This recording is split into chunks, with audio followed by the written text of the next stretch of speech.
만든 남자 성공 셰프입니다. 목 상태가 좋지 못해서 짧게 마무리 좀 하도록 할게요.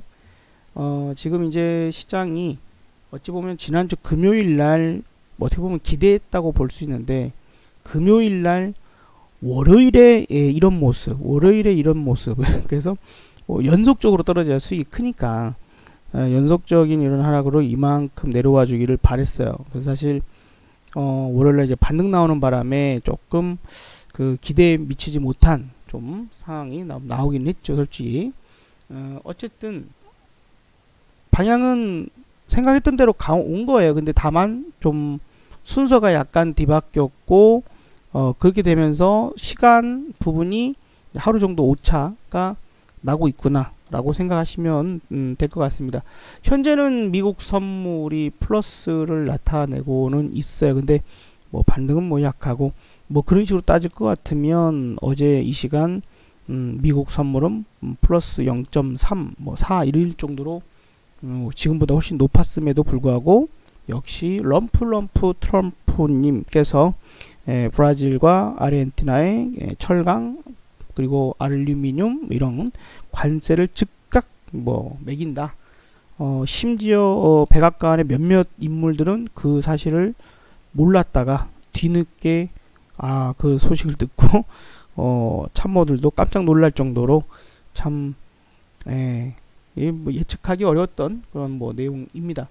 자, 어쨌든 안 그랬었으면 예상한 대로 나왔을 건데, 일단은 그 트럼프로 인한 악재 부분들이 계속 나타나고 있다라는 거죠. 그리고 이제 로스 상무장관도 며칠 전만 하더라도 여기 이날하고 이날 이틀 동안 뭐라 그랬어요? 기억나세요? 검색 한번 해보세요. 이날은 또 이상한 놈, 그죠? 자꾸 인다. 그 사람 이름이 잘 기억이 안 나. 기억하기 싫은가 봐요. 아무튼 이제 또 그날은 또 다른 사람이 그죠? 그래서 이제 미중 무역 협상이 이제 타결 직전이다라고 돌아가면서 그런 얘기를 했었단 말이죠. 돌아가면서 로스는 요날 임박했다. 그게 이제 안 먹혀들었어. 그래놓고는 어제는 이제 15일까지 합의 안 하면 관세 매겨버리겠다고 오히려 협박을 하고 있죠. 지 입으로 자기가 협상이 임박했다고 그렇게 얘기를 할 때는 언제이고, 그러니까 막 주가만 안 빠지게 어떻게든 받쳐놔라 하는 이제 그런 행동지령 같은 거를 악착같이 지금 수행한 것이 아닌가 하는 이제 그런 생각입니다. 하지만 이제 트럼프가 자신의 지지율이나 여러 가지 이제 재선을 준비하는 그런 과정 속에서 여러 가지로 불리해지는 상황이 나타나고, 또 중국을 계속 건드려 가지고만은 안 되겠다 싶었던 것 같아요. 그래서 이제 유럽도 너무 심하게 건드릴 수는 없는 존재들이잖아요. 유럽이라는 게 동맹국도 많고, 그러다 보니까 느닷없이 남미를 치고 들어갔어요. 그것이 또 자신을 지지해주는 지지층들에게 보여주는 어느 하나의 액션이라 생각하는 건지 이제 좀 봐야 되겠지만, 또 하나의 명분일 수 있어요. 이거 봐라, 브라질이나 아르헨티나나 여러 국가들이 자국의 통화 가치를 떨어뜨려서 이득을 보고 있지 않냐, 우리한테서. 그러면서 이제 하는 말이 연준한테 마지막 말을 내뱉었어요. 우리도 그래서 금리 인하해야 된다라는 말을 내뱉었습니다. 그래서 이게 트럼프가 연준을 압박하기 위해서 지금 이제 그런 하나의 어떤 명분상에 이렇게 쭉 가는, 꼭 그것만 아닌 것 같긴 하지만, 어쨌든 중요한 이슈는 미중 무역 협상이 이제 확산되는, 남미까지 확산되는 것이 첫 번째 한 가지고, 두 번째는 이제 계속해서 연준을 압박해서 금리 인하를 더 하라고 압박하고 있다 정도는 확인을 하고 있는 거죠.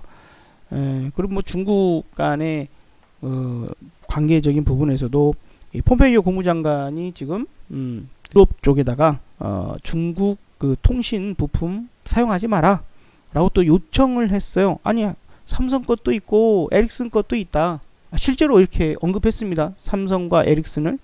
이런 회사들도 있는데 굳이 왜 중국 회사 거를 거래를 하느냐, 하지 말아라 요청을 했어요. 하지 말아라 명령한 건 아니지만 이런 상황들 뭐 이런 것들이 이제 분위기가 좀 별로 안 좋아지고는 있죠. 자, 아무튼 그런 부분들에서 이제 방향성이 어찌 될지 조금 헷갈리기 시작을 하기는 합니다. 왜냐하면 이제 파동상 이렇게 돼버리면은 되게 그냥 이렇게 봤을 때에는 1-3파예요. 이제 이것이 1-1이고 1-2, 1-3이 하나, 둘, 서이, 너희 5개 이렇게 나와서 3이 돼야 되는데, 그러기에는 1파에 대비해서 3파 사이즈가 좀 작아요. 2060 한 이 정도까지는 내려와야 인데 그게 안 넘어갔거든요. 어쨌든 간에. 그러면 이제 물론 뭐 여기서 이제 내일 바로 더 떨어지면 가능하겠죠. 내일 바로 떨어지면 가능할 수도 있고, 그렇지 않다면 이게 파동에 위배되는 건 아니에요. 그러면 이제 지금 1-3까지 왔다면 이제 1-4가 나올 테고 1-5가 다시 재차 하락이 나올 텐데, 그것이 계속 뭐 이런 식의 수렴되면 돼요. 이렇게 그러면 이런 형태가 이런 식으로 움직이려고 했던 거구나가 이해가 되긴 하겠죠. 근데 이렇게 돼버리면 당분간 큰 시세를 보기가 어려워지잖아요. 그죠? 큰 시세는 어려워. 그냥 하품 나는 그냥 정도, 일당벌이 정도, 뭐 하루에 뭐 한 20% 30% 이런 수익만 가지고 만족을 해야 되니까 좀 재미없죠. 남들에게는 20% 30%가 클 테지만 지금 시장 움직임을 가지고 그 움직임에 투자를 하시는 분들은, 그쵸? 그런 수익은 평소에 조금씩 먹어두는 거고, 크게 이제 움직이기 시작하는 이제 이런 변곡자리에서 이제 막 움직임이 나오고 있는 이 상황에서, 그죠? 이런 상황에서 크게 터지려고 하는, 지금 여기서도 이제 상승할 때도 반대. 어떻게 보면 이 모양이 뭐예요? 여기 모양하고 뒤집어 놓으면 비슷하잖아요. 그죠? 그렇잖아요. 뒤집어 놓으면 비슷하잖아요. 그죠? 그죠? 쭉. 그리고 나서 어마어마한 시세. 요런 게 나와주면, 혹은 여기, 요런 게 나와주면, 여기서도 우리는 어쨌든, 실제로 저하고 같이 하시는 조언을 받으시는 분들은 여기서 실제로 1500%에서 2000%까지 수익을 쫀쫀하게 잘 먹었었으니까요.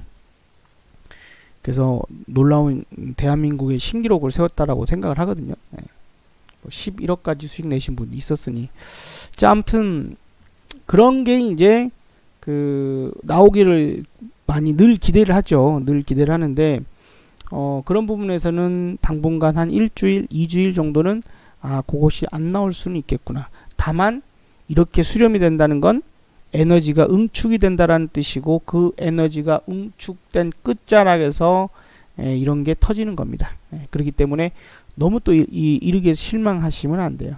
이렇게 너무 일찍 실망하면 안 돼요. 그리고 어쨌든 이게 이렇게 보는 게 아닐 수도 있거든요. 이렇게 보는 게 아닐 수도 있습니다. 어제 반등을 무시해야 될 수도 있어요. 어제 반등. 그러면 이제 뭐 3- 부분에서 3파가 아직 끝나지 않고 이렇게 내려와야 3-5까지 나오고, 그 다음 4파 나오고 5파 가는 그런 모습이 나올 수도 있으니까 아직은 뭐 천천히 보시는 게 좋을 것 같습니다. 오늘 밤 미국 시장 봐야 되는데, 근데 어느새 환율이 이렇게 1187원까지 올라와져 있습니다. 대단하죠. 대단합니다. 환율이 어느새 확 움직일 때는 또 이렇게 열심히 움직였어요. 그래서 시장 역시 하락 추세로 바뀐 게 맞구나. 환율만 본다 하더라도 그렇게 좀 보여집니다. 어제 오늘 채권 움직임은 영 이상해요. 환율과 약간은 다르게 움직임이 좀 나타나고 있어서 아마 우리나라의 채권상에 조금 발생되는 몇 가지 문제점 있어서 그런 것들이 좀 조정되고 있는 과정이라고 좀 생각이 듭니다. 자, 어쨌든 제가 이 정도 말씀을 좀 드리도록 하고, 내일 미국 시장 흐름, 그 다음에 그거에 따른 우리나라의 반응을 보고 그 다음 좀 더 큰 흐름을 말씀드려야 될 것 같아요. 오늘 미국 시장이 상승하면 당연히 반등 나오겠죠. 그럼 2100 정도 터치하러 갈 수 있으니까 거기에 좀 대응하실 수 있으면 좋을 것 같고요. 그렇지 않고 오늘 미국 빠지면 또 기어이 또 오늘 또 빠지겠죠. 한 번 정도 더 하락하면 2062, 1 뭐 이 정도는 한번 깨질 수 있다. 그래야 3파가 3파다운 1-3이지만 그 3파가 제대로 된 모습을 갖출 수 있다. 이렇게 좀 보여집니다. 많이 빠지면 2053, 52 정도까지도 내려올 수 있겠구나. 이렇게 좀 생각하시면 좋겠습니다. 네. 건강관리 잘 하십시오. 성공 셰프였습니다.